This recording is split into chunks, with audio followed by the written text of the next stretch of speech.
A happy Media New Year to all. It came early this year. It feels like a pretty hard transition here from summer to the business version of fall here in September. Usually we have 3 or 4 days to psychologically prepare ourselves, at least in North America, until Labor Day comes. Here it came fast and early. Labor Day, September 1st, September 2nd. Back to business, and business there is. Gold and silver are rising to the occasion. Gold is at a record here. Let's actually get the futures price on CNBC. Gold at $3,551.30 per ounce. Silver at $40.90 per ounce. Hello and welcome to the Northern Miner Podcast. My name's Adrian Pocobelli, and it all continues, doesn't it? Now, for all those people that were feeling the FOMO of copper at $5.50 not that long ago, just a few weeks ago, now it's at $4.52. So if you feel like you missed the gold move, if you feel like you missed the silver move, opportunities abound, one could argue, not financial advice, but here we are, nickel $7. We saw what happened with lithium, right? One of the most important takeaways from listening to speculators like Rick Rule over the years is the cyclicality of the mining sector and of metals and commodities in general. And so it is well worth thinking in terms of cyclicality when you are looking at these prices. So Financial Times, an hour ago, gold price vaults past $3,500 to new record. This by William Sandland in Hong Kong. Gold prices jumped to an all-time high on Tuesday, surpassing a previous record in April after President Donald Trump's Liberation Day tariffs amid a weak dollar and expectations of a U.S. interest rate cut this month. The spot price of gold rose 0.9% to $3,508.70 a troy ounce during early trading in Asia, before paring gains to trade at $3,497. Demand for bullion has risen as investors view it as a hedge against inflation and broad macroeconomic uncertainty, said analysts. Mounting concerns about the Federal Reserve's independence after Trump put pressure on Chair Jay Powell and moved to sack Governor Lisa Cook, as well as expectations of a rate cut, have fueled the most recent rally. Inflows into gold exchange-traded funds have emerged as an important source of demand that has supported prices, Goldman Sachs wrote in a recent note. Analysts from the bank forecast spot prices to hit $4,000 a troy ounce by the middle of next year. Scrolling down a bit, last year the metal overtook the euro to become the world's second most common central bank reserve asset after the dollar, accounting for 20% of global official reserves. Large buyers last year included India, China, Turkey, and Poland, according to the World Gold Council. Super interesting there. Silver, of course, is now above $40. Silver price tops $40 for first time since 2011. This by a staff writer at mining.com. Spot silver surged above $40 an ounce for the first time since 2011, as mounting expectations for U.S. Federal Reserve rate cuts gave fresh momentum to a multi-year bull run in precious metals. Prices jumped 2.7% to $40.72 per ounce, the highest since September 2011 on Monday morning. Gold also advanced as much as 1.2% to trade just below its April record above $3,500. And we have a quote from Ole Hansen, head of commodity strategy at Saxo Bank. Quote, "Gold and especially silver extended Friday's strong gains supported by sticky U.S. inflation, weakening consumer sentiment, expected rate cuts, and concerns over Fed independence." And Charu Chanana, strategist at Saxo Capital Markets, added, quote, "Key resistance levels around $3,450 for gold and $40 for silver were breached, triggering momentum buying." Tim Waterer, chief market analyst at KCM Trade, said, quote, "Silver is making a move higher in response to expectations of lower rates, while a tight supply market is helping to maintain an upward bias." End quote.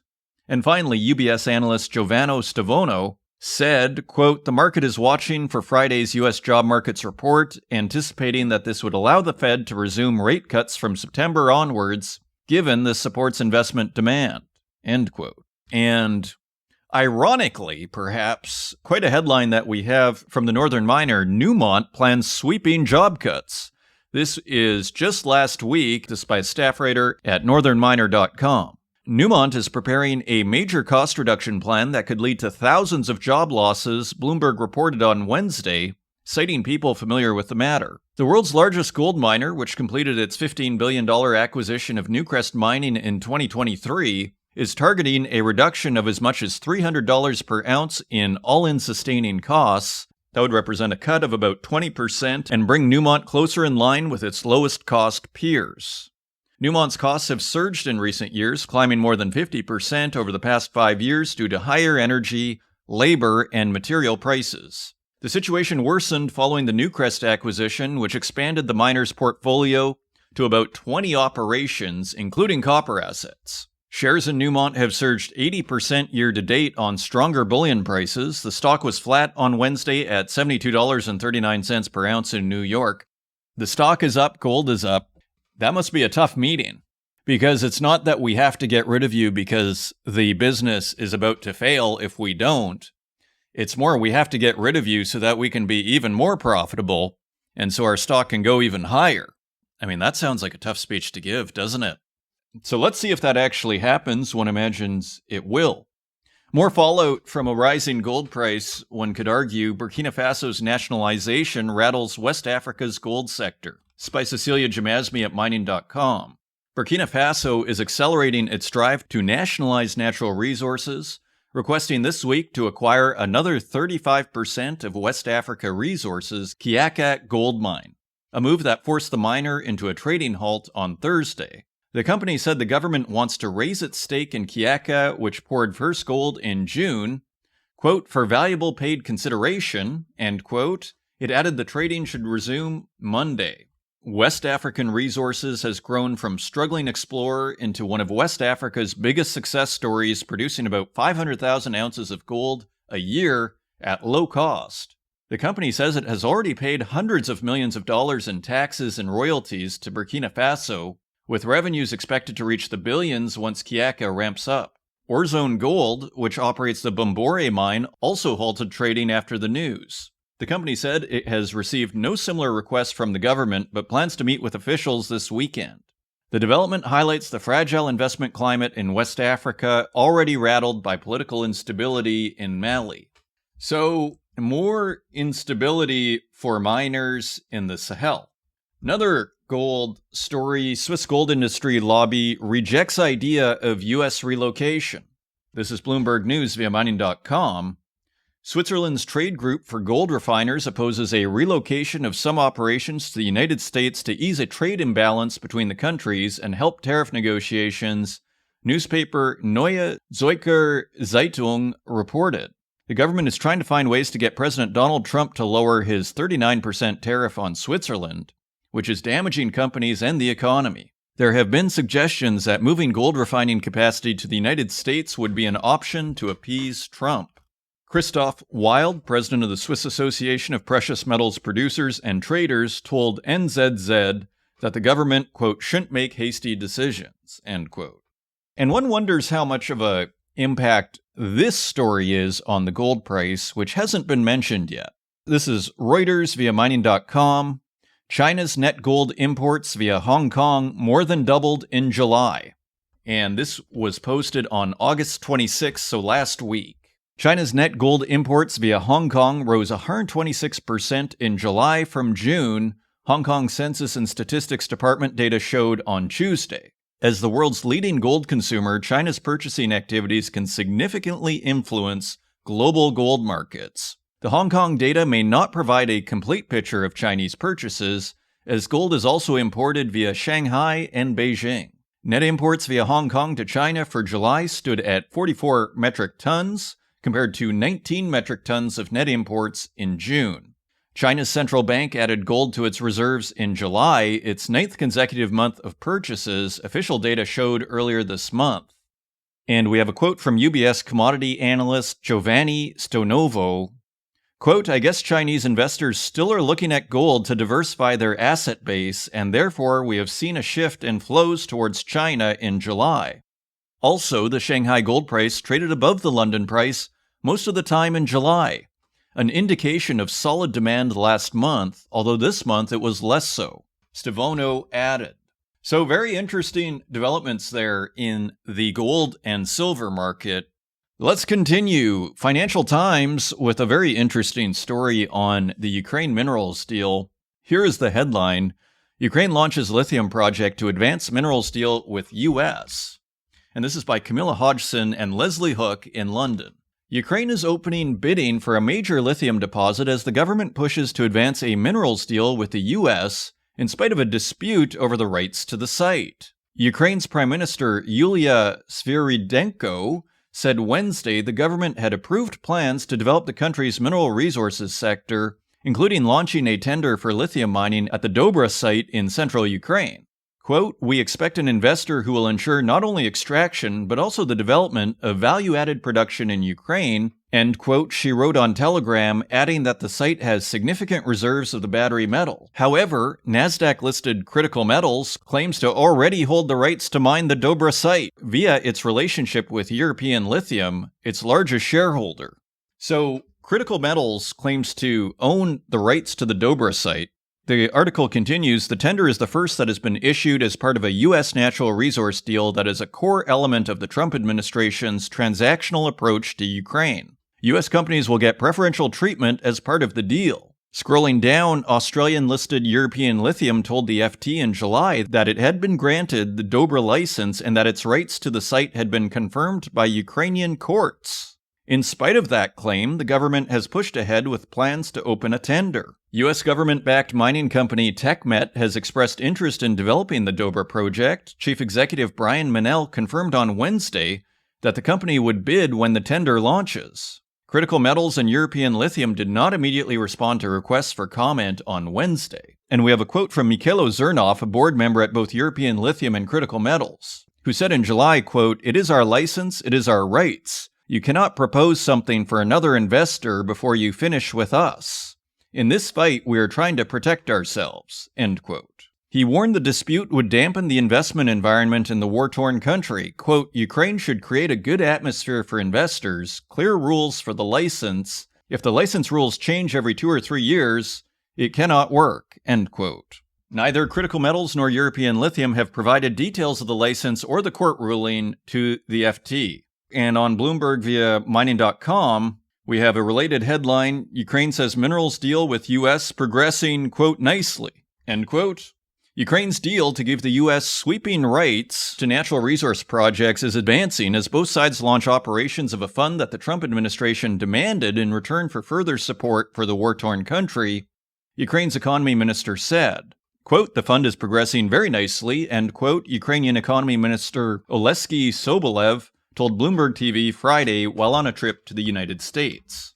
So interesting developments in terms of the resources in Ukraine. Continuing on over to the rare earths. Rare earth prices hit 2-year peak after MP Materials stops China shipments. This is Reuters via MSN.com. Prices of 2 rare earth elements needed for super strong magnets have surged to their highest in more than 2 years after U.S. miner MP Materials stopped raw material exports to leading magnet maker China amid rising demand. So the U.S. is fighting back on this cutoff of rare earths, or this restriction of rare earths out of China. China dominates the global supply chain for rare earths, accounting for 90% of refining capacity and around 70% of mined output. But the U.S. has pushed back, signing a deal with its biggest producer, MP, in July to refine its output domestically. And we have a quote from Ryan Castillo, managing director of Adamas. Quote, "MP shipments were a very material portion of neodymium praseodymium oxide supply for China's factories. So that's left a big void. The Chinese price of NdPr oxide, regarded as a benchmark, has jumped to 632,000 yuan per metric ton, or $88 per kilogram, the strongest since March 2023, from $63 on July 9th. So interesting developments there. And also on the rare earth refining front out of the United States, more news on Energy Fuels. Energy Fuels soars on Vulcan Elements partnership. This is posted a week ago. By a staff writer on mining.com, Energy Fuels and U.S. permanent magnet producer Vulcan Elements have teamed up to create what would be a, quote, resilient domestic supply chain for rare earth magnets independent of China. Under a memorandum of understanding signed on Tuesday, Energy Fuels will supply high-purity, light and heavy separated rare earths, key materials in the magnet production process, to Vulcan for validation starting in the fourth quarter of 2025. Scrolling down, upon successful validation by Vulcan, the companies plan to negotiate additional long-term supply agreements for the NdPr and Dy oxides, or neodymium, praseodymium, and dysprosium oxides produced at White Mesa. According to Energy Fuels, the oxides that it will provide to Vulcan will be sourced exclusively from U.S. mines, specifically mineral sand mines owned by the Chemours Company in Florida and Georgia. And we have a quote from Energy Fuels CEO Mark Chalmers, who said in a statement, quote, Energy Fuels and Vulcan Elements are innovative companies with similar visions of creating a secure Western rare earth magnet supply chain. We have both proven our capacity to deliver rare earth products that meet commercial specifications at scale from American-based facilities, end quote. Quite impressive at how fast the United States is moving here. It makes you wonder, is 2030 going to be the date? It sounds like they've cracked the code over at White Mesa Mill in Utah. Another headline, Lynas flags uncertainty over Texas rare earths plant post-profit slump. And this is Reuters via mining.com. Australia's Lynas Rare Earths warned of considerable uncertainty over the future of its heavy rare earths processing plant in Texas and also reported a steeper than expected drop in its annual profit on Thursday.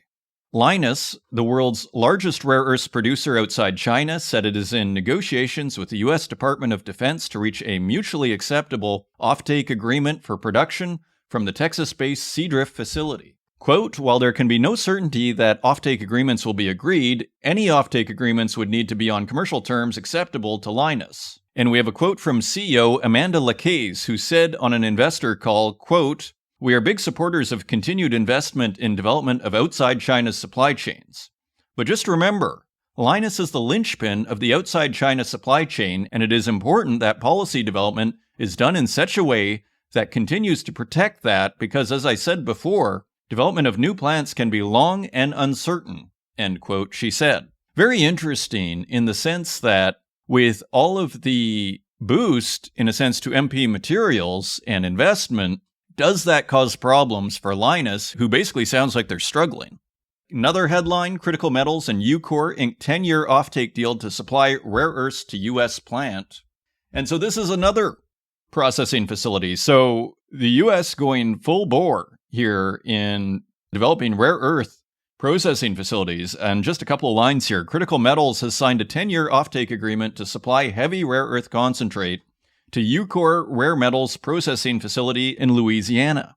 Under the terms, Critical Metals will supply up to 10,000 tons of rare earth concentrates annually from its Tanbreeze project in Greenland, ranked one of the biggest rare earth projects in the world. The deal connects the massive rare earth project with Ucore's Department of Defense-funded processing facility in Alexandria's England Air Park, a key step towards reducing U.S. reliance on foreign sources for heavy rare earths. So coming up this episode, I'm very pleased to welcome Bunker Hill Mining Executive Chairman Richard Williams to the program. We have an extended discussion on Richard's incredibly interesting career, starting in the SAS, the Special Air Service in the UK, and shifting over to mining, over at Barrick as COO and now as Executive Chairman at Bunker Hill. A very interesting discussion on the entire big picture here as we launch into a new media season here in September. So a wonderful discussion there. Also on this week's Spotlight, we have Juan Carlos Giron Jr., President and CEO of CanStar Resources, who discusses the company's very interesting gold projects in Newfoundland, VMS deposits, and more. If you want to find us online, you can find us at northernminer.com. You can find us on X at Northern Miner. You can find us on Instagram at The Northern Miner, and on Facebook, LinkedIn, and YouTube, where we also host these podcasts, and wherever podcasts are available, including Spotify, SoundCloud, and Apple Podcasts. And with that, let's turn to Juan Carlos Giron Jr., President and CEO of CanStar Resources, for this week's Spotlight.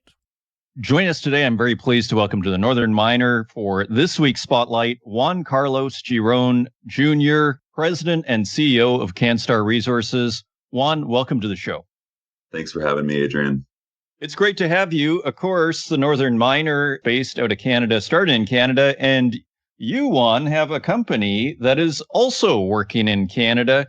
For those that are not familiar with CanStar Resources, could you give us a little bit of background on the company and what you are working on?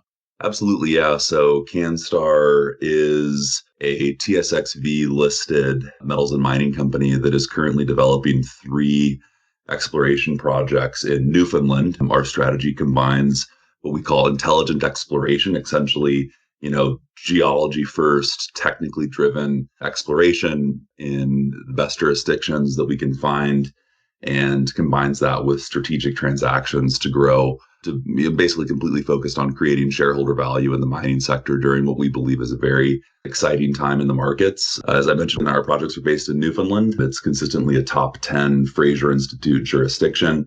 And we have 3 projects there: orogenic gold and antimony project, but really our flagship assets are 2 polymetallic VMS projects in the Buckens district in central Newfoundland. Buckens district, as you know, very interesting district. From about 1920s to the 1980s, 5 deposits were mined by ASARCO in the district there.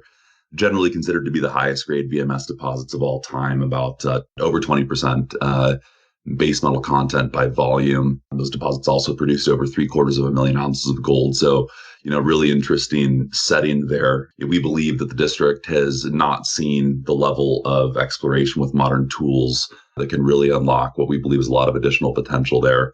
And so we have the Buckens project proper, which is right in the heart of the old Buckens camp, surrounded by basically the 5 deposits that were mined by ASARCO. And essentially that project, you can think of it as exploring the down dip extension of the Buckens mine. We're seeing multi-kilometer untested conductor anomalies, and we've actually recently concluded a deep IP geophysics program that we think will give us some really interesting insight into these anomalies at depth on the extension of this camp. And then about 25 kilometers east of that, we have the Mary March project, which is a larger project. It's the project where we're currently spending a lot of time. We have 3 full-time geologists in the field there. And I should mention also that these projects are being advanced with a partnership with VMS Mining Corporation. It was a company established by former Osisko veterans to explore VMS deposits globally. So we have Dr. Harold Gibson, who's a leading expert in VMS deposits, has over 100 peer-reviewed papers published on geology, VMS deposits, volcanology.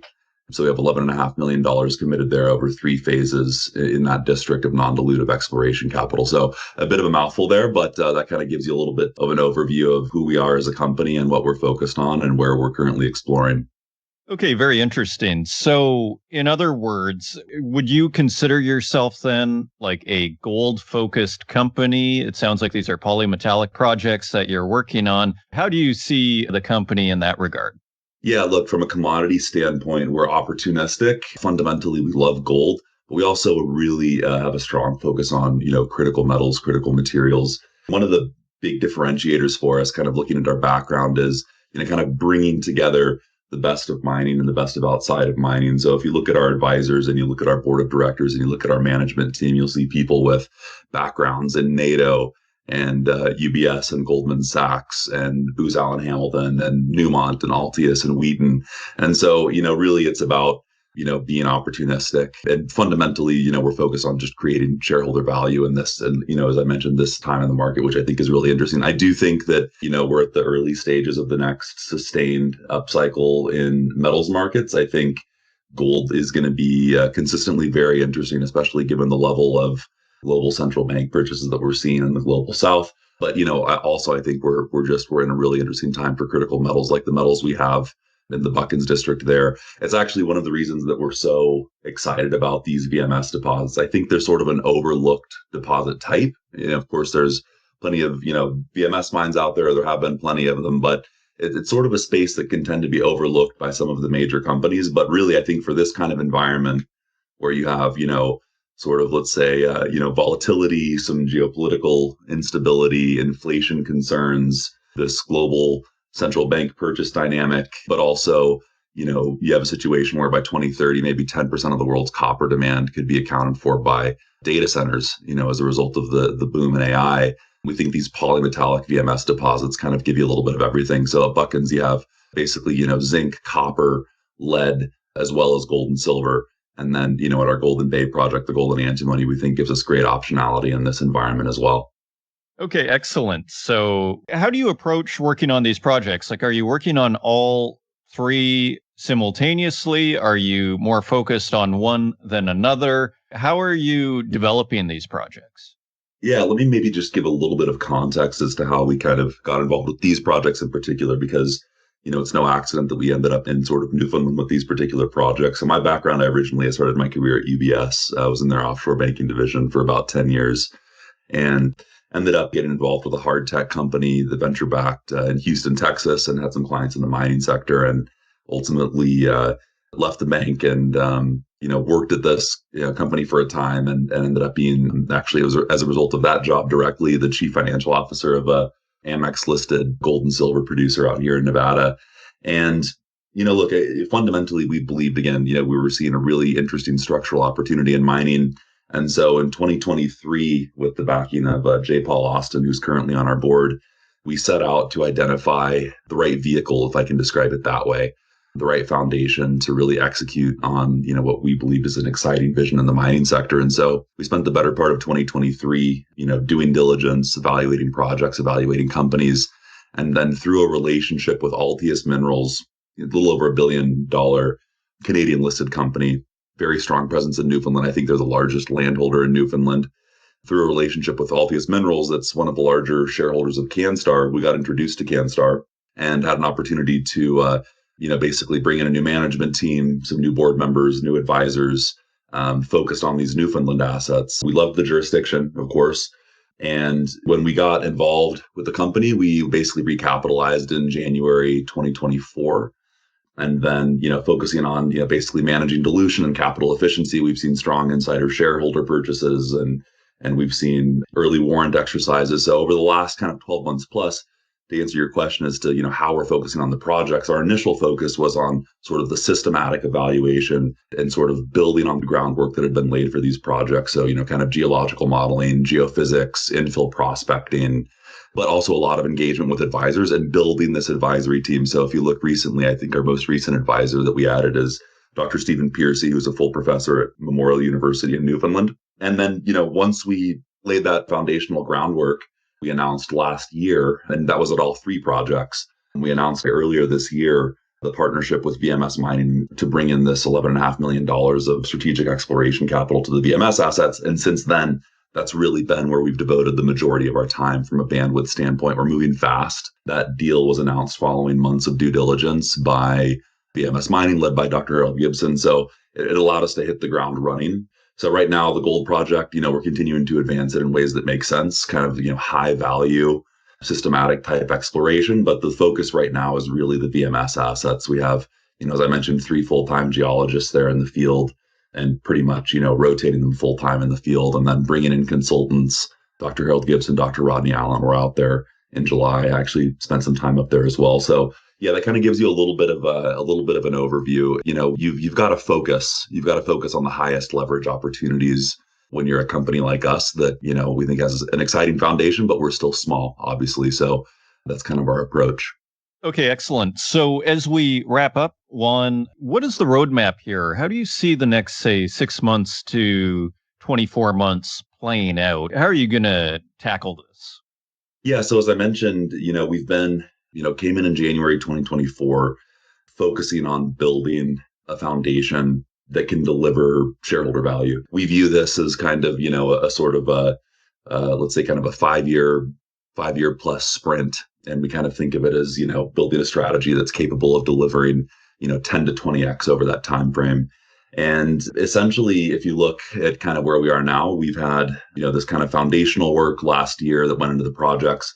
We have more advanced exploration that's accelerated this year with the VMS Mining deal. So we've had, new geophysics at the Buckens and Mary March projects, and we're now doing trenching, and, basically we're taking our list of targets there and we're looking to refine them and deliver some geologically constrained drill targets that are high conviction that we can begin exploring here over the coming months. And so I think it's, investors should essentially be looking for additional news, additional sort of more refined details on the target list there, as well as, as I mentioned, we have this kind of hybrid strategy that also involves strategic transactions. So we've looked at, a number of different projects, about 150 projects that we've evaluated in the background as we've been advancing these exploration projects and looking at sort of resource stage plus acquisition opportunities. And there's several of those that we think are pretty interesting. So yeah, and look, in a nutshell, I think basically the foundation's been laid.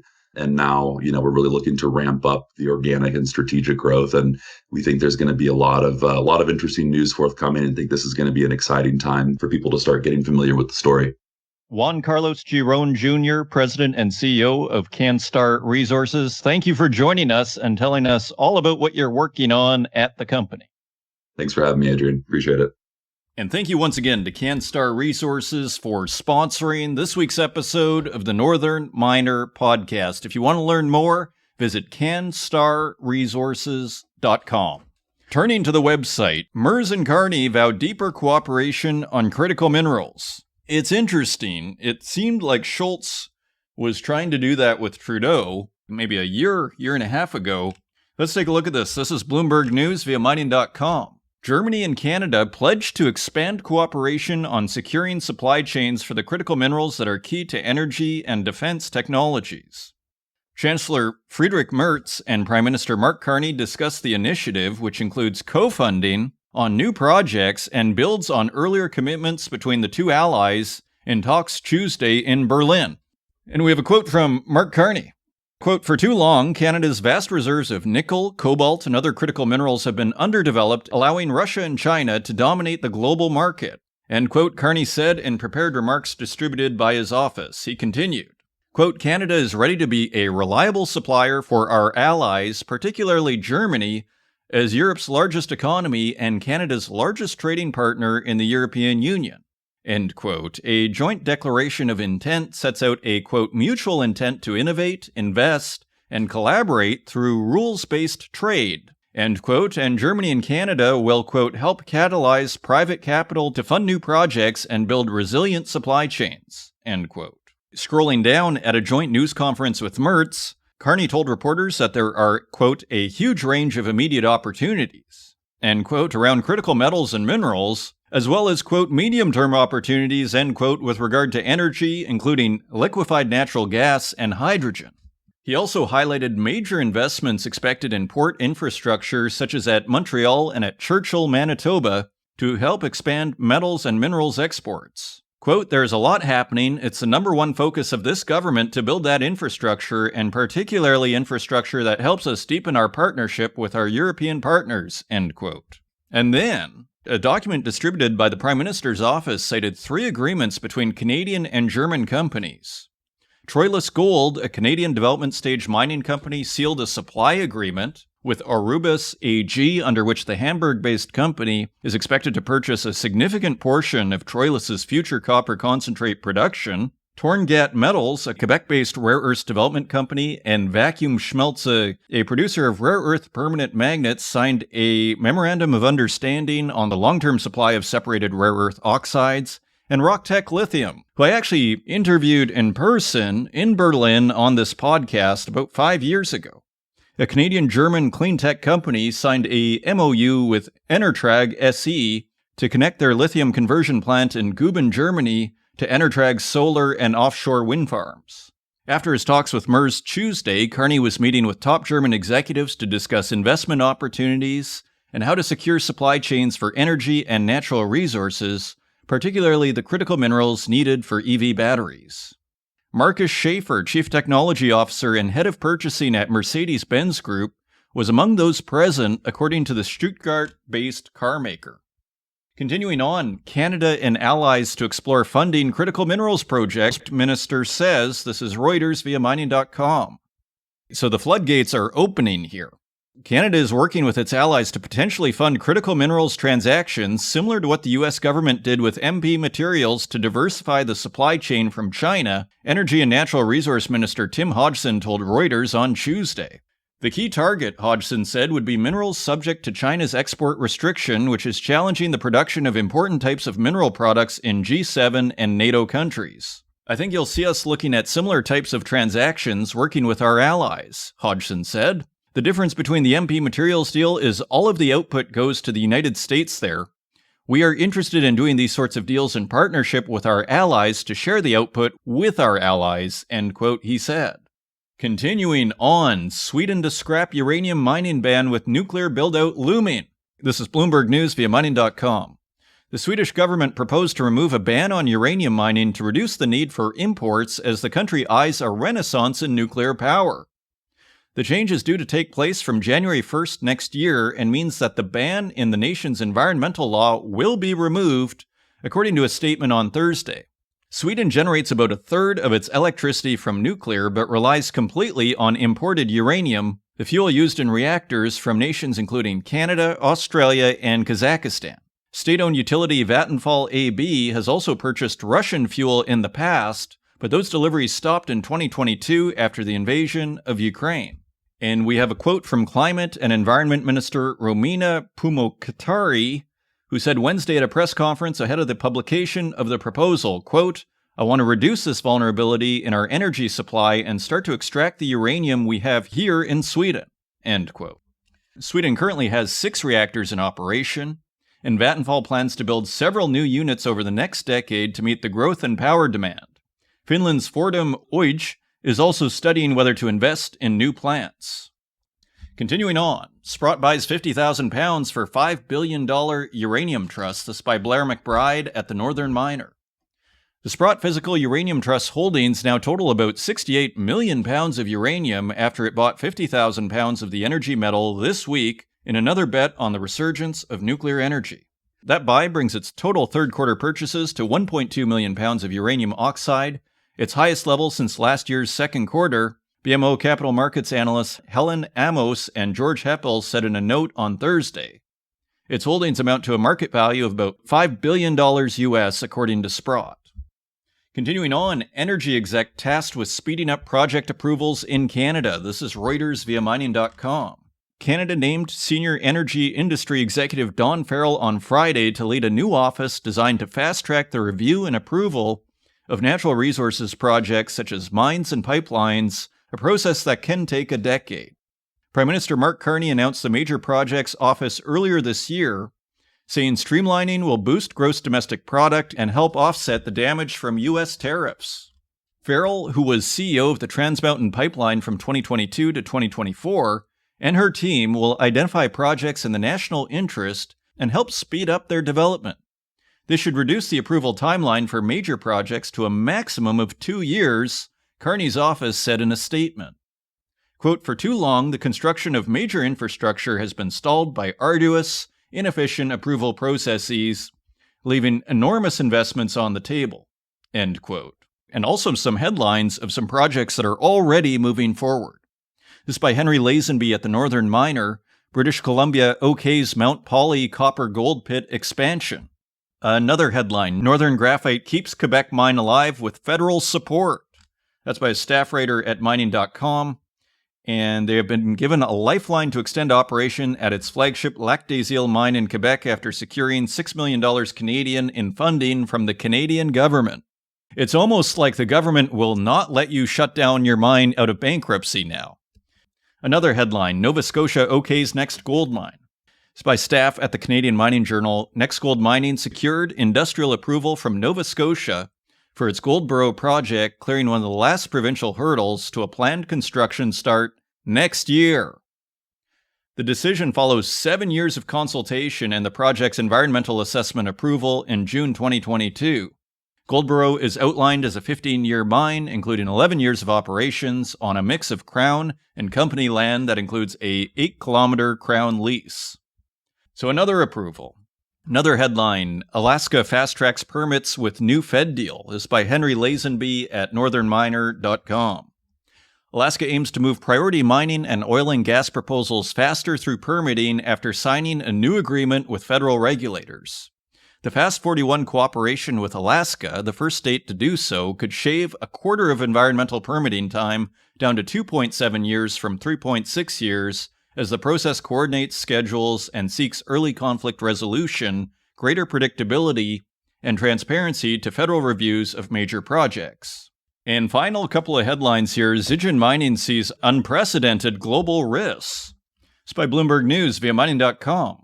China's Zijin Mining Group, the world's third biggest metals miner by market value, said geopolitical confrontation and resource nationalism will pose challenges to its overseas projects.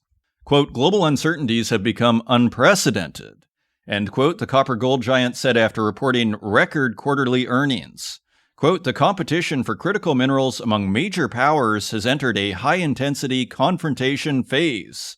End quote, that could affect the company's revenue, profits, and new overseas projects, it said. Quite a statement from Zijin Mining. Another headline, copper boom helps drive Zambia's world-beating stock gains. So the Zambian stock market is up 14% in a month. And this is being largely attributed to its copper. Developments, of course, part of the copper belt there in Central Africa.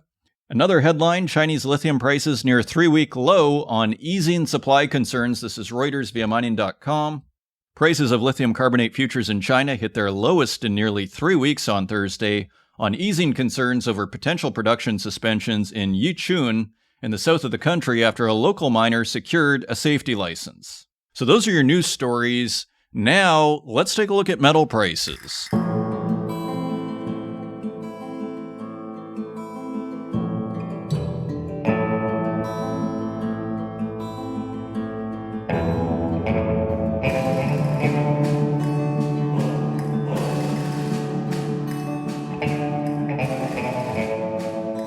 And turning to metal prices, let's take a quick look at the bond market for context. The U.S. 10-year bond is yielding 4.29%. That is down 0.01% on the week.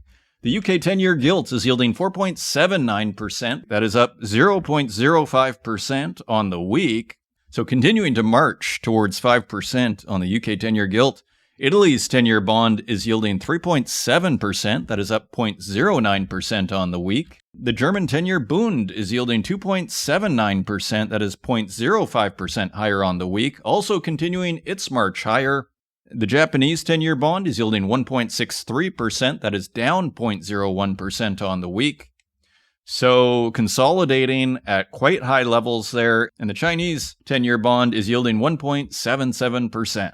That is up 0.01% on the week. So European bond yields marching higher. Turning to precious metals, gold is trading at $3,553.40 per ounce.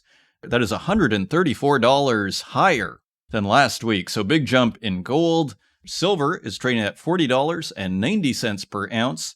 That is $2.52 higher than last week. So big move in silver. Platinum is trading at $1,420.40 per ounce. That is $95 higher than last week. And palladium is also higher at $1,148 even. That is $71 higher than last week. Turning to industrial metals, copper is also higher at $4.50 per pound. That is 4 cents higher on the week.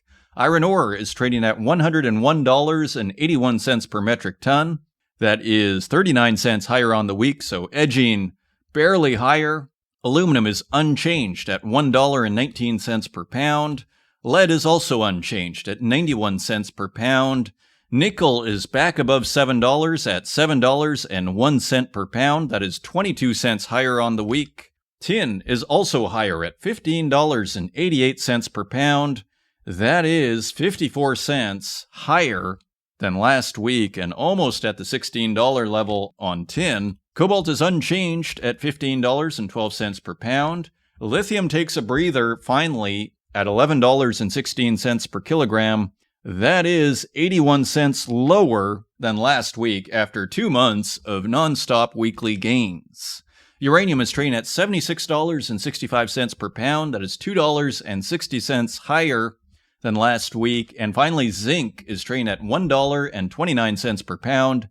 That is 2 cents higher than last week. So zooming out, gold at a new record, silver looking decisive above $40. And even the industrial metals are looking like they have a bit of a wind in their sails, some more than others.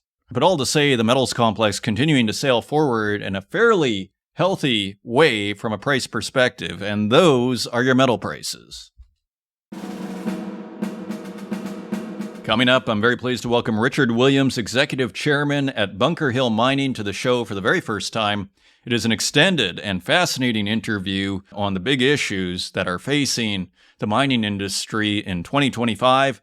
We also discuss mining in the United States as Bunker Hill Mining has the Bunker Hill Mine in Idaho. I hope you enjoy the conversation, and I will see you on the other side.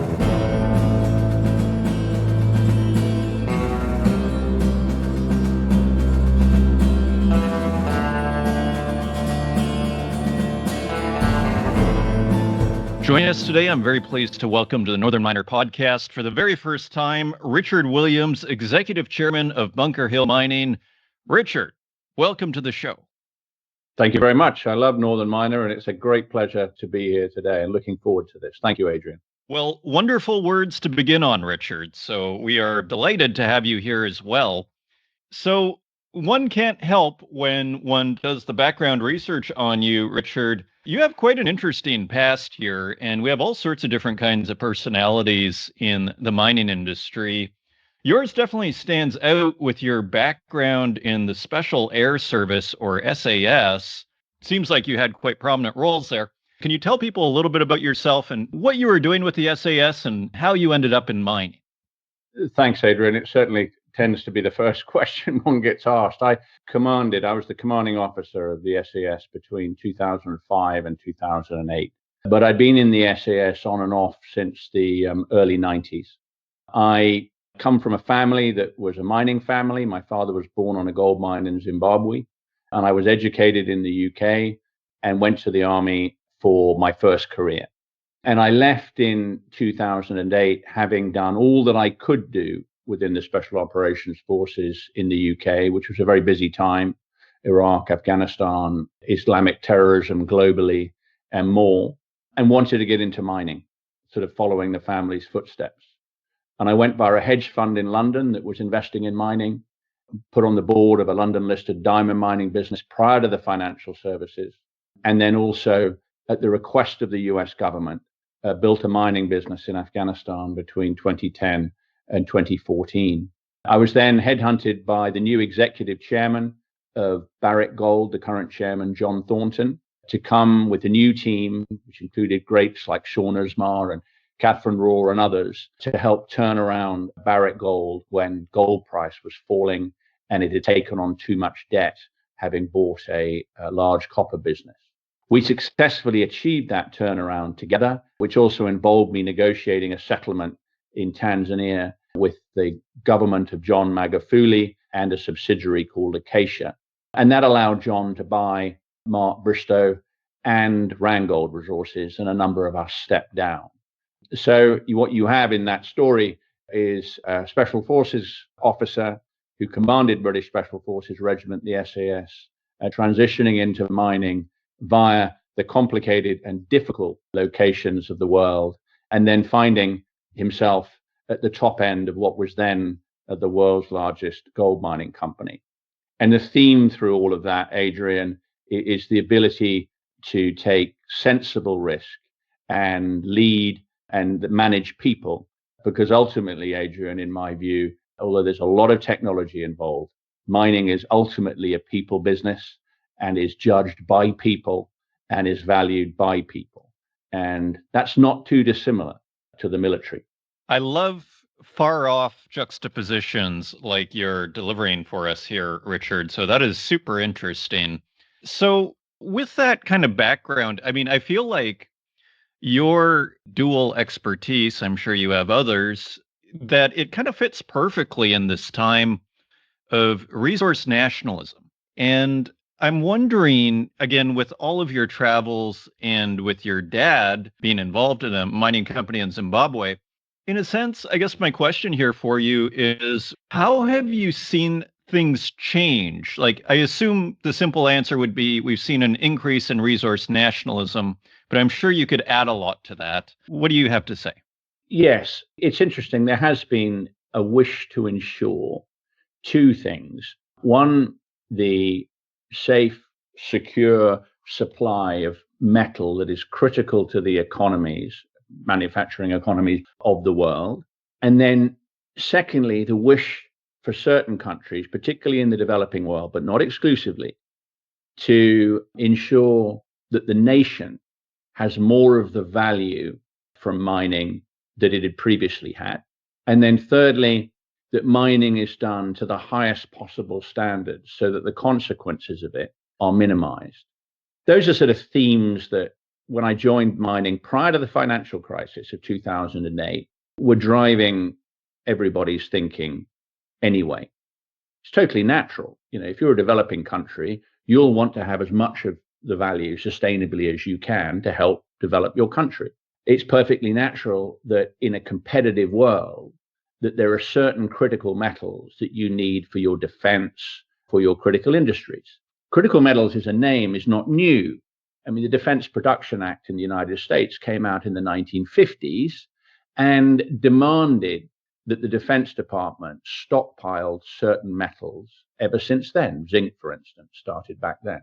But what we've seen recently, and really, the recent experiences that is the area which most people can get their hands around, is this change from a world where economies like America, Canada, Britain, or whatever didn't really mind where the metal came from, to being much more discerning. And in the first instance, discerning, making sure it doesn't involve child labor or abuse of the environment or abuse of corruptive practices. That's a good thing. So-called ESG contribution. The next, which came out of COVID, is a realization that there are parts of the world that can be shut down by disease and other natural disasters. And we've got to make sure that that effect on our economy is minimized. And then after the invasion of Ukraine by Russia, the primary invasion, not the one in 2014, the one most recently and is ongoing, there was a sudden realization that the world isn't all working together to a common end. And I know that's a sort of rather trite way of describing it. And we have to protect our end against competitors. So the willingness to accept metal from anywhere via China, via Russia, via their allies, suddenly evaporated. And in countries like Canada and America and in the West and Germany, where you are and so on, suddenly everyone went, well, actually, what are we going to do about this? And we've had to move relatively quickly. I don't think it's anywhere near as quick enough to actually invest and encourage and incentivize our own mining companies and those of our allies to supply metals, minerals, etc., that are essential for the survival, not just of our economy, but our so-called civilization in the face of other global competitors. So things have changed quite a lot, particularly since COVID, but they had been changing even before I joined the mining industry. So resource nationalism is a great topic, and I was involved in it in the pointy end in Tanzania and elsewhere. But the general thing that we have seen, particularly over the last few years, as we know, and I mean the last 2 years really, is we can't rely on our competitors for our metal, and we've got to do more. I'm really excited in a sense for this discussion because, again, I feel like it hits some of the biggest themes that are being discussed in the highest offices in many countries.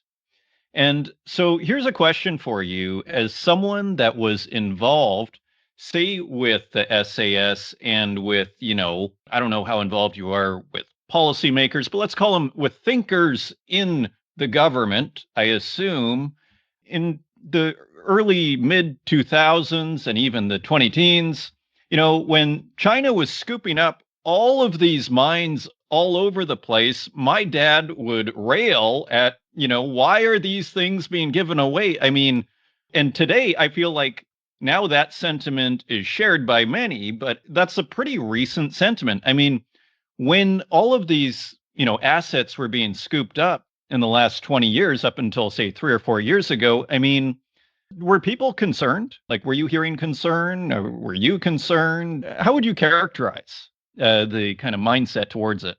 at the time? I'll try and bring three things into it. So I'll start off with looking all the way back to the 1970s. And because I run an American business, I spend a lot of time in Washington, and our business is based in Idaho. And American mining got hit by the first ESG revolution in the 1970s. The Clean Air Act, the Environmental Protection Act, the formation of all those regulations that came from that shut down hard rock mining in the United States. Not completely, but to a massive degree. But that was not a problem for the United States in the 1980s and 90s and so on, because it said, I just want the cheapest metal from wherever I can get it in the world.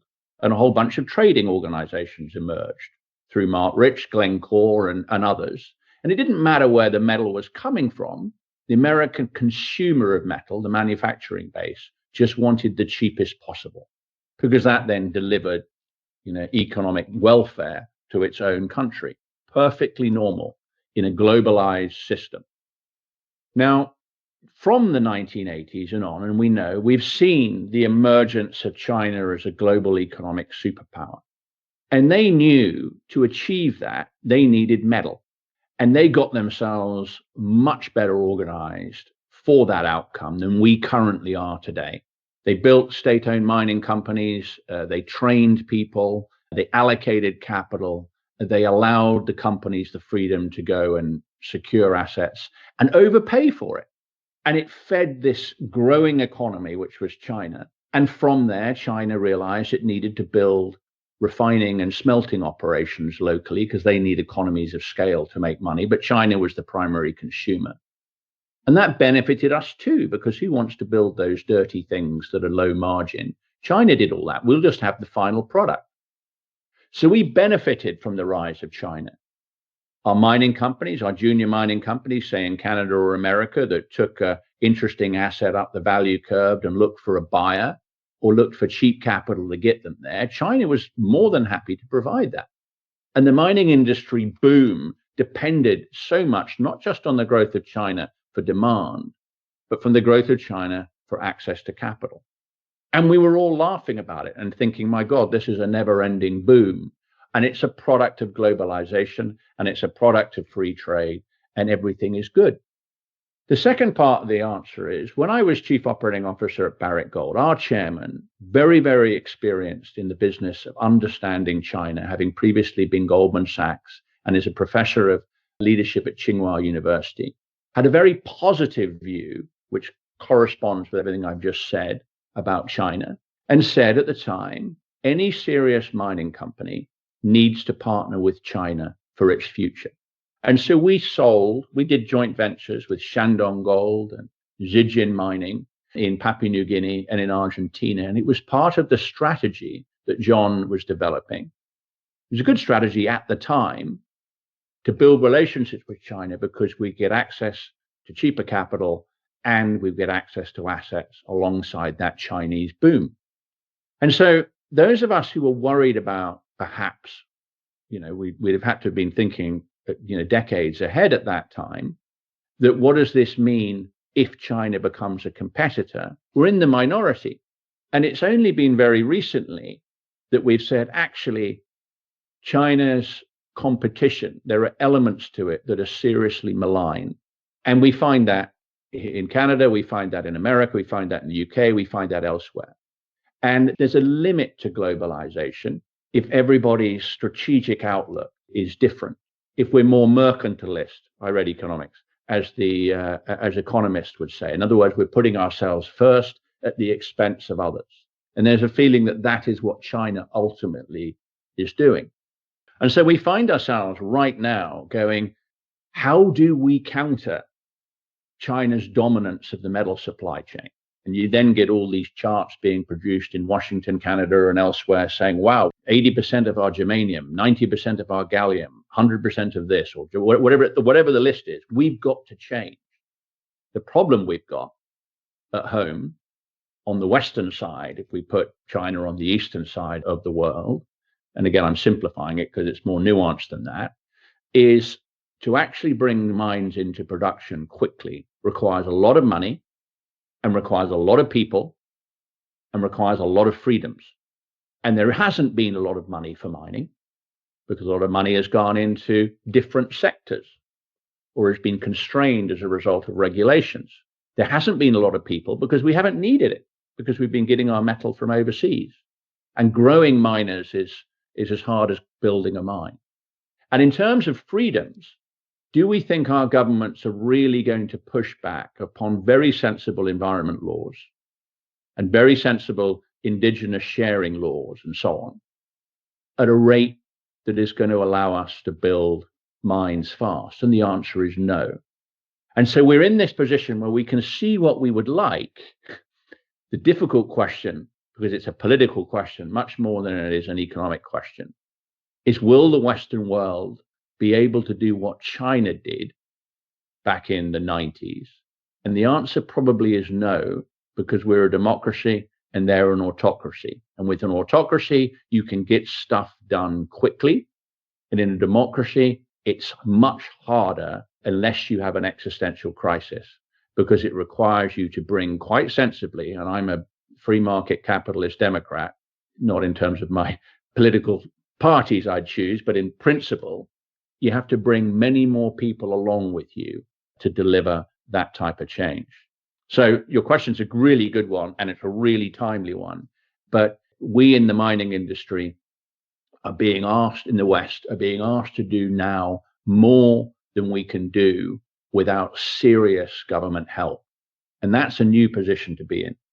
Yeah, I mean, I feel like our discussion is, just echoing off of the pages of the Financial Times, in the last, 3 months, this notion of incentives, subsidies, which, used to be not a good word in the West, and now it's being embraced.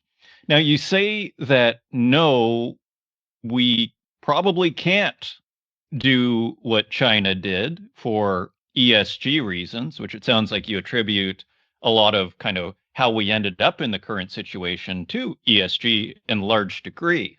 So if the answer is no, we can't do it, I mean, is this all for naught? No. Or should we just do it anyway and do the best we can? So what are the implications of no, we can't do what they did? Well, there's a great sort of statement that's put out by people trying to sound clever, but actually within it, it does make sense, which is bad strategy is that which you can't afford. And when I say we can't do it, what I mean is we can't do it at the speed at which they did it. The second point I want to make is that ESG it should not be seen as a bad thing. We all have to be held accountable for the way in which we treat the environment and we treat our people and we treat the laws of the land. Any responsible citizen and certainly any responsible, particularly, forgive me, any responsible businessman in any sector needs to be held accountable to that. And we don't need Sarbanes-Oxley and all these other laws to remind us of that. But those are the guide rules. So I don't see ESG as a bad thing. What I see it is it has raised the bar in terms of the capital required to meet modern standards, which is a good thing. And it's into this space. You just mentioned subsidies as a dirty word and incentives. We've got the United States of America now, having just taken a 10% position in Intel, stating that it is, as a government, prepared to put money in as equity into mining businesses. And so work is already moving down the path that is necessary. I mean, forget policies are being, adjusted. Workers are already moving. My point is, I don't think we'll be able to do it as fast as China has done, because we're not an autocracy. And remember, China is a vast country and has vast resources of its own, and the ability to, when I'm talking about people, not just natural resources and so on, and it's got the ability to move pretty quickly. The West, although America is obviously the largest economic power, it has to operate as an alliance. And so just look at, for instance, how difficult Afghanistan was and how difficult it is today getting coherent strategy for Ukraine, or how difficult it is to get coherent energy strategies across countries. It's a really complicated and difficult thing. China doesn't have to worry about that. It just says, right, this is what we're going to do. And it decides it at a Politburo level, and everybody must conform. We have to, in the West, and it's a good thing, by the way, have to actually achieve alignment via discussion and negotiation to get anything done. And that creates friction and slows things down. And this is why when you see President Trump, actually a lot of what he's doing in the mining space is incredibly sensible. In fact, he sets an example for others in this, which we're all delighted to see. He says, no, here's my critical metals list. I'm changing it. Here are the champions. Here's how I'm going to allocate money. Here are the agencies that we're going to provide support. Let's get moving. And so there are things that can be done, but I'm a bit of a pessimist when it comes to the timetable, because, one becomes a little bit more conservative about these things the older one becomes, because you've experienced more. So one of my favorite questions then I like to ask, say, especially exploration companies, but let's say early stage companies, is we've heard a lot of talk both in Canada and the United States, Europe as well, in terms of we need to get mining, we need to see things move forward. We've heard a lot of words. And what I like to ask people is, have you seen any change in your business yet? Have you seen anything tangible that is different other than the words from, say, 2 years ago? What is your sense over there at Bunker Hill Mine? No, thanks. The answer is yes, we have seen, and I'll describe it.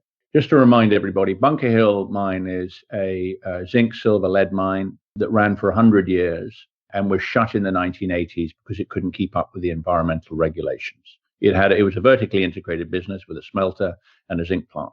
It then became the largest Superfund environmental cleanup site in US mining history, was completely tidied up, and then a group of us out of Barrick, primarily, but included others, took it on to turn it around and bring it into production.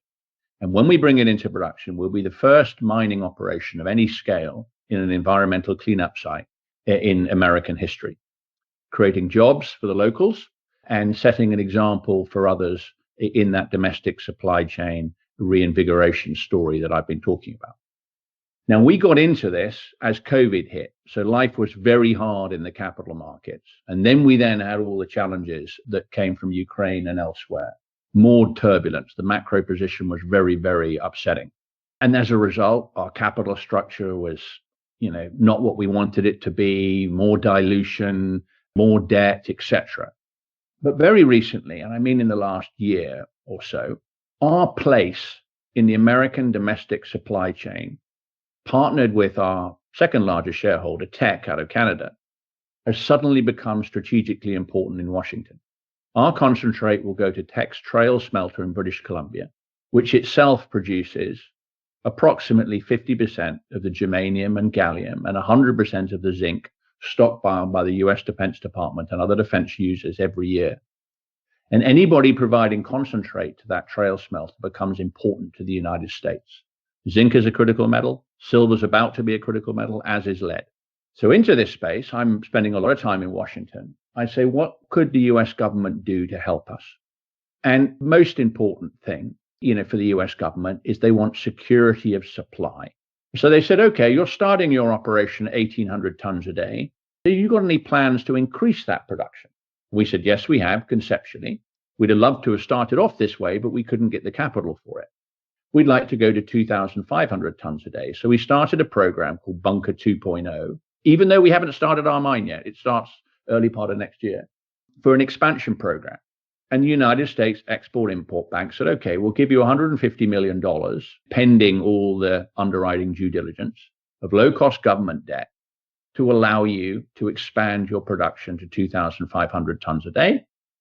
But some of that money could also be used to help you retire some of the expensive debt facilities that you've had to take on because the capital markets, private capital markets, weren't being kind to you over the last 4 years. Kind is a euphemism. And so suddenly we've got ourselves into a position where Little Bunker Hill is not only just important locally for creating jobs, but Bunker Hill is important for the supply of critical metals to the United States defense industry. And the US government, from National Security Council level, through the agencies of the United States Export-Import Bank, through the offices of the Department of Energy, Department of Commerce, and so on, has said, how can we make Bunker Hill work? And we've provided them an opportunity, and we're engaged now, and it'll take a while. It'll take 12 months or so, because there is a process you have to run through to unlock that capital and expand our operation and make it less risky. And we'll do that with American government money. And so our shareholders, they asked of me, first thing I need to see is a really effective mine building and operating company with deep relationships with the state and federal government. We all know that operating capability is human, and we know relationships are human. Get that done. Then get the mine into production, and then expand it in two ways. Bring in more silver, because there's higher margin from the silver, and the silver bugs in the market are particularly excited about that opportunity. And then the American government said expand its production using our money. And so we're in this position where Bunker Hill getting into production next year with the hard-pressed equity holders that we've had, which includes, by the way, Teck, which is a 24% holder, is now getting into a position, once we're in production, to use US government money to expand its top line, its revenue, but also to expand its bottom line, which is its, if we bring it to the complete bottom line, its cash flow for the interests of both America in terms of its critical metals and locally in Idaho and Shoshone County, and then for our shareholders and other stakeholders. So it's a good story. Oh, and by the way, I should also just remind you, we'll be the only new metal, critical metal, coming out of the ground from a new mine in President Trump's midterm year of 2026, which makes us politically pretty interesting. Indeed, it's quite interesting just by itself that you are traveling to Washington and that there is real engagement, it sounds like, particularly as you mentioned, if you have germanium and gallium, these critical minerals needed for military applications. Quite interesting. Now, in terms of the investments and tech, a criticism you hear about Bunker Hill, which I'd like to just let you talk on, is dilution, that perhaps the company has over diluted. Tech has, I don't know if it's a 10% royalty on this at the beginning at least. Can you address the issue of dilution for those that maybe have questions on the issue in regard to Bunker Hill mining? Yeah, no, thanks.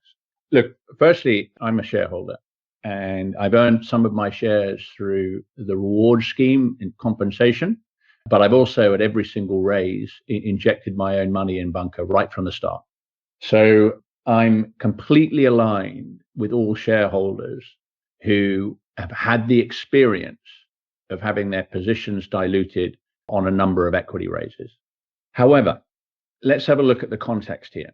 Bunker Hill started construction of a pre-feasibility study, not a fully engineered study where we could get access to bank finance. Why did that happen? Why did we do that? Why didn't we keep on going to get the full engineering studies, bankable feasibility study done, and then see if we could get cheap project finance from the private markets? Well, the reason bit goes right back to the start. When Sam Ash and myself and others took over Bunker Hill, it was a distressed company listed on the CSE that had the option to buy Bunker Hill for $70 million. And Bunker Hill itself was owned by a distressed private company that owed the Environmental Protection Agency $19 million for unpaid water treatment. A closed mine produces acid mine drainage that needs to be cleaned before it goes into the rivers. And they hadn't paid their bills. And it also was an asset that didn't have any 43101 resources, had all of its processing facilities removed. And so there was nothing above ground of any use. It had a lot of data, and it had some pretty good underground infrastructure, as it turned out. But really importantly, it had an intact mining permit. And those things take a long time to get. And that mining permit had been retained after the mine closed in the 80s. So the first thing we did, and this is the PFS story, was to create, accredited resources and do early engineering studies. But we also then negotiated down the purchase price of the mine from $70 to $7 million. And then this was the tricky piece. Negotiated with the Environmental Protection Agency the deferral of that $19 million, because I said that we can't get the equity markets to fund that, on a schedule that was pretty ambitious, so that it would come from cash flow from operations. We had this Environmental Protection Agency gun to our head, essentially saying, get the thing into production. Otherwise, you have to write us a check for $19 million. And so we started off a PFS with a capital estimate that has only gone up 13% since then. Normally, it goes up between 30 to 50% between PFS to final construction. And we're 70% complete on our construction. So only 13% increase. And so we had to get moving. But in those circumstances, COVID, etc., raising sufficient equity to build a mine like Bunker Hill with its limited resources at that stage was going to be too hard. So we went to the royalties and the streamers and the debt providers, and we took their very expensive money, and we were very grateful for it. But then last year, as we were building things, and I should also say the way in which we solved our processing solution was we bought from Teck for equity. They took equity. Their processing facility in Washington State at a mine called Ponderay that was closed, moved it to site, refurbished the elements that we need, and put it into our new processing facility now. And they've been a shareholder. So we turned to Teck, our strategic shareholders, and said, look, can you help us with getting us to the finishing line? And they said, yes, but only if we can restructure a lot of that expensive royalty stream debt and other things that are there that was primarily owned, not exclusively, primarily owned by Sprott's streaming and royalty business. And so at the end of last year, we started negotiations to fold in a lot of that debt into equity, which then increased the amount of shares outstanding to nearly 1 billion. So a lot of dilution from that. Teck put in $20 million, which again, increased dilution, but allowed us to get moving. But in summary, it reduced the debt pile that we had by nearly 40%, and it reduced the gross revenue royalty from what was a 14% in effect between the royalties and streams down to just under 5%. So although there was equity dilution, because we injected equity and we had conversion of debt into equity, what we've ended up with for us equity holders is a business that is much more robust. In other words, it'll generate more cash flow over time. And what we've got to do, obviously, is get the mine into production and then restructure other elements of the balance sheet using American government money to get ourselves into a position where our equity ownership is as robust in terms of its access to cash flow than it would otherwise have been. So those critics of us who point out, my God, that's a lot of shares outstanding, much more equity than we expected. The reasons for it are, as always, more nuanced than the simple critic will observe from the sidelines. And we believe as we get into production next year, we're going to end up with a equity re-rating for being in production. And as we bring more silver into the plan, we'll have a re-rating because of the silver. And as we expand using US government money, we'll have a re-rating because of that expansion. But we've got to get into production first. And we're in the business of doing, alongside Teck, an additional equity raise, which will allow us to do that. As we start to wrap up here, Richard, I want to zoom out a little bit onto North America. I mean, you touched on it earlier, the things that need to happen in order for mining to move forward. But can you actually summarize that? Like, what do governments need to do and need to know, in short, to push this forward? I'll make one point, which might seem a little lighthearted, but it's not, and then into some serious points. The slightly lighthearted point, or the challenge, if I like, is I find it surprising that the very determined President Trump of the United States has not been seen on a mine site saying these miners are critical to the future of the United States and we should support them.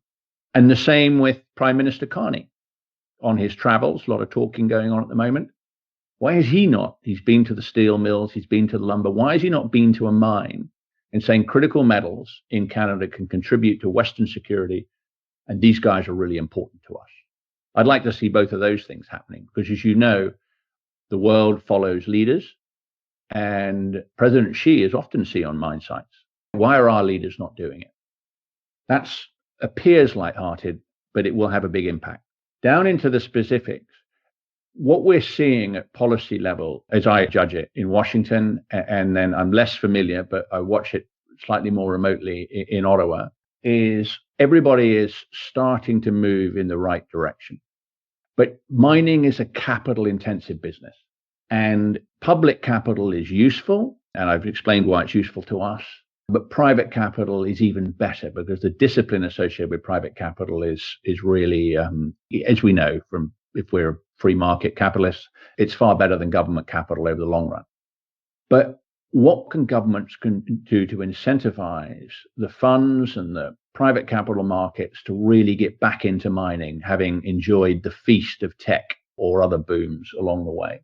And government money, which you're seeing, I noticed Fireweed has just got 12.9 million Canadian dollars for the support for a road.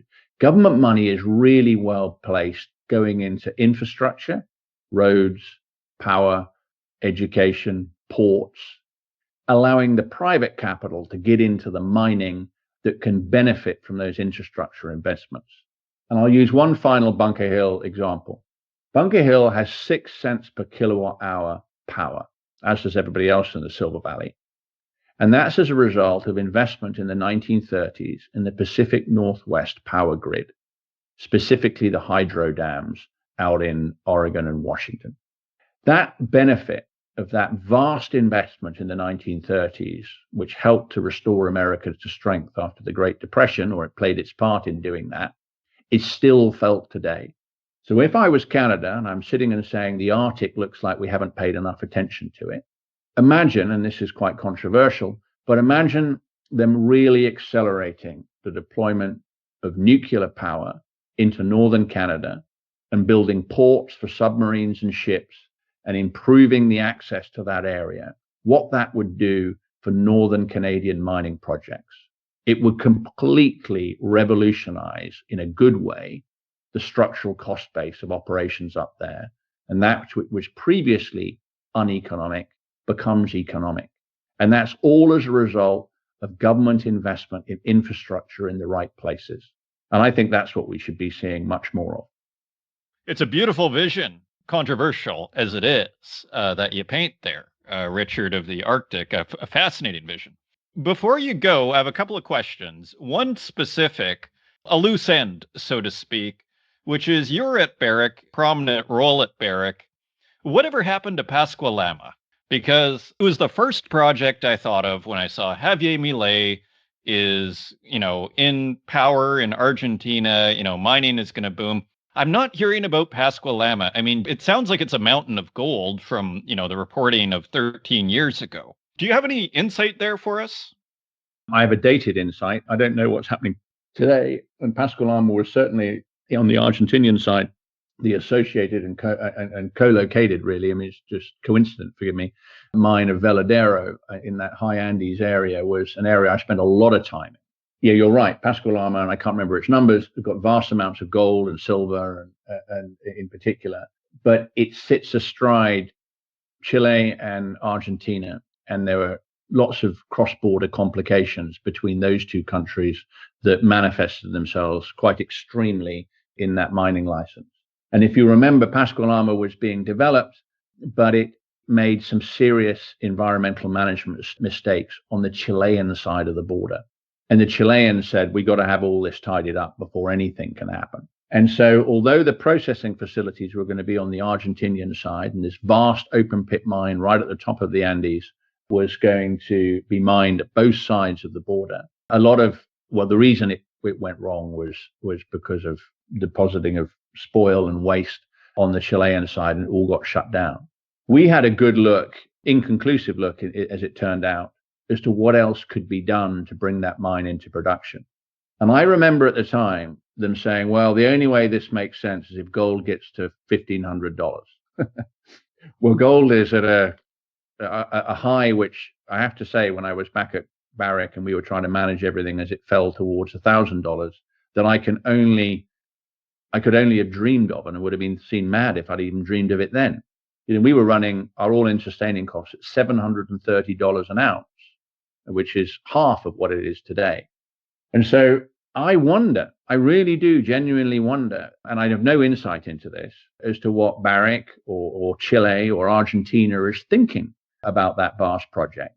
But if all the environmental issues are stable and all that resource is there, and all of that sunk capital in terms of insight, drilling, facilities, and so on are still there, I wonder whether we'll see in this remarkable gold price environment it coming into life. But it will require not just President Milei on the Argentinian side, but the Chileans to come along for the party as well. And who knows? It could be one of those, rather like Bunker Hill, old sites that have got in trouble. It'll cost a lot more than Bunker Hill, mind you, that we see come back into production because the price has moved and everything's become stable again, and the right sort of people get their hands on it. I don't know. It's a very good question. I haven't thought about it for a while, Adrian. So thanks for asking it. Yes, I just remember when I started working at the Northern Miner in 2012. It's hard to imagine now, but at the time it was just like a sensational story. It's Pascua-Lama mine straddling the border of Argentina and Chile. It was amazing. I mean, the vision of it was just incredibly ambitious and was characteristic of that great Canadian Peter Monk, who I got to know a little bit before he died when I was there at Barrick, who was inspirational in terms of the opportunities he was willing to take on. And Pascua-Lama was an example of it. But, projects are tough and something went wrong. And a large project like that in that environment, when it goes wrong, costs a lot of money. And I wonder, I mean, I don't know what the people in Barrick are doing, and I don't know what others are doing when they look at this. But that Andean area, with all the copper and other things that we see coming into action, yeah, I wonder. It's a very good question. I hadn't asked it of myself for a long time. I wonder. An indulgence of being the host here, I can ask very niche questions like on Pascua-Lama. Final question, Richard. Zooming out, a big picture. I mean, what's top of mind for you? You look at the wider world. Put it all together for us if you can. I mean, we see what's going on with the rare earths between China and the U.S. We see resource nationalism really spiking all around the world, kind of going full circle here. I mean, what's top of mind? Firstly, this competition, which unfortunately in Ukraine can escalate into war, is an example of it, between the Western Bloc and the Eastern Bloc, if we call it that, old language, is not going away. And what we're going to see over the next 10 years or so is all those adjustments that one pointed to on our side and on their side. What we're also seeing underneath all of this is a complete transformation of the way in which war is conducted.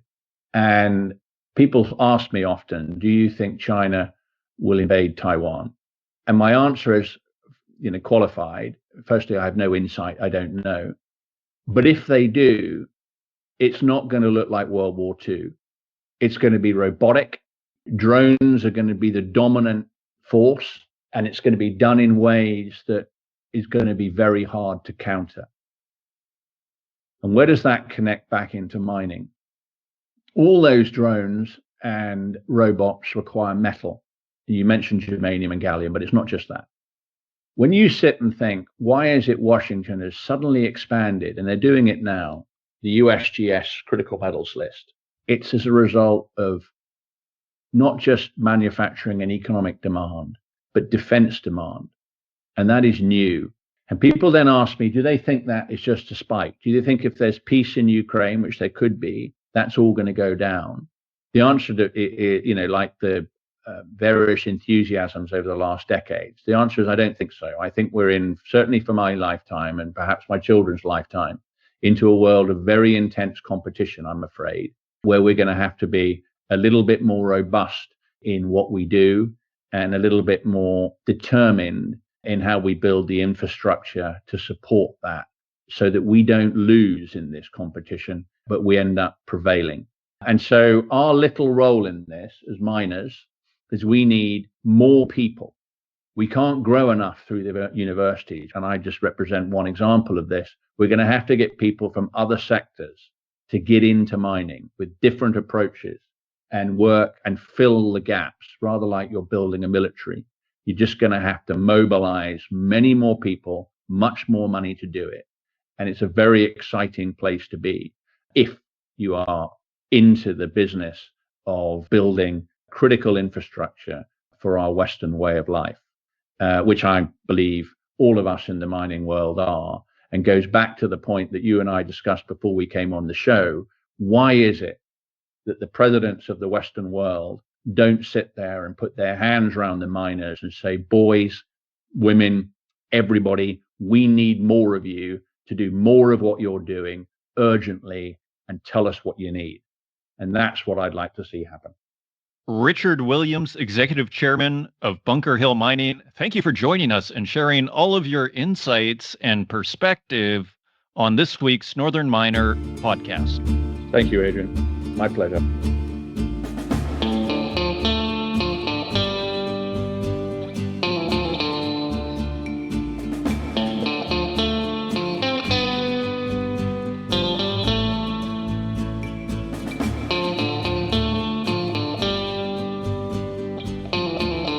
Thank you once again to CanStar Resources for sponsoring this week's episode of the Northern Miner Podcast. You can learn more about CanStar Resources at canstarresources.com.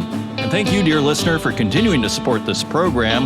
If you want to help out the podcast, please leave us a review in the Apple Podcast directory, share it with your friends, and until next week, take care.